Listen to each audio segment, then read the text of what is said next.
Lord.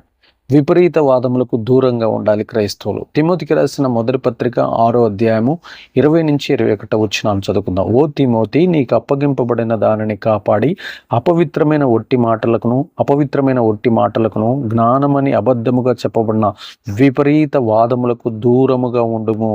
ఆ విషయంలో ప్రవీణులమని కొందరు అనుకుని విశ్వాస విషయంలో తప్పిపేరి కృప మీకు తోడయుండును గాక. ఆ విషయంలో ప్రావీణ్యులమని కొందరు చెప్పుకొని విశ్వాస విషయంలో తప్పిపోయిరి. కాబట్టి ప్రియదేవుని సంగమా, ఇక నుంచైనా మనము విపరీత వాదములకు దూరంగా ఉండాలి. లోక సంబంధమైన మతాలకు సంబంధించినటువంటి విషయాలు మనం మాట్లాడకూడదు. మన దేవుడు మన మతంలో, మన యొక్క మార్గంలో ఎంత గొప్ప శక్తి, ఎంత దైవ గుణాలు, ఎంత పరిశుద్ధాత్మ శక్తి, ఎంత మహిమ, ఎంత మహిమైశ్వర్యాన్ని, ఎంత వాత్సల్యతను, ఎంత దయను, ఎంత దైవత్వాన్ని దాచిపెట్టాడో అది ప్రపంచానికి బోధించాలి.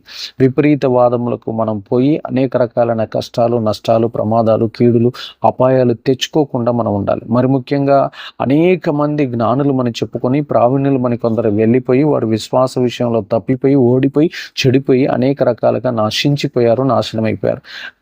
కాబట్టి మనం అలాంటి విపరీత వాదములకి వెళ్ళిపోయి అనేక రకాలైనటువంటి కీడులు సంఘానికి, కుటుంబానికి చేయకుండా మనం వాటికి దూరంగా ఉండి నీకు అప్పగించబడినటువంటి ఆ బోధను నిత్యము, ఆ సంఘాన్ని నిత్యము కాపాడుకుంటూ, దేవుడు నీకు అప్పగించినటువంటి ఆత్మను కాపాడుకుంటూ, అపవిత్రమైన ఒట్టి మాటలను విసర్జించి వదిలిపెట్టి జ్ఞానమని అబద్ధముగా చెప్పబడిన విపరీత వాదములకు దూరంగా ఉండి జ్ఞానమని చెప్పుచున్నటువంటి ఆ యొక్క ఆ వ్యర్థమైన మాటలకు, అబద్ధపు మాటలకు మనం దూరంగా ఉండి అన్ని విషయాల్లో దేవుడు మనకిచ్చిన తగ్గింపు, వినయము, విధేయత, లోబడి తత్వము, పరిచర్య ఇలాంటివి నేర్చుకొని మనం ఆత్మలో వర్ధిల్లి ఫలించెదముగాక.